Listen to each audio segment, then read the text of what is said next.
Hello everyone, I'm Anusha and this is my channel Tomato Blues, where I try and share mostly healthy recipes, quick fix meals, easy and peasy weeknight meals and such. In case you have not subscribed to my channel, hit the subscribe button now and hit a like button on this video too. Well, coming to today's video, it's a lunchbox combo.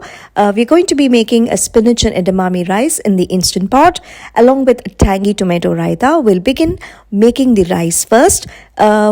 Before I started cooking off the rice, I basically soaked 1.5 cups of basmati rice.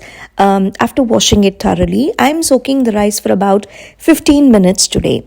So I start this process off just before I turn on the saute mode in the instant pot. This way the timing is perfectly factored in and the result is beautifully fluffy basmati rice based spinach and edamame pulav. So edamame needs no introduction to people who are big fans of incorporating protein in their everyday diet. I've used frozen edamame here today along with frozen spinach. For some reason, I do not get great spinach here where I live, so I prefer using frozen spinach. And yes, edamame is very difficult to come by in fresh forms as well.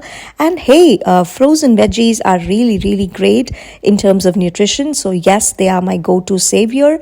I'm also using lemon juice to bring out a nice vibrant green color in my pulav, but that's completely optional. The only spice blend that I'm using here is garam masala. And then I'm going to let this pressure cook on high pressure for 5 minutes. While that is getting done, I'm going to start on my tomato raita, for which I heated up some oil. And then in goes some cumin seeds and mustard seeds. When they are nicely spluttered, we are going to add some garlic cloves. I'm not going to fry the garlic completely here, but rather let it stew in along with the tomatoes and cook the tomatoes till it's completely mushy. When it's all done, I add some red chili powder and curry leaves, and I'm going to let this completely cool before I stir in my smoothly whisked yogurt.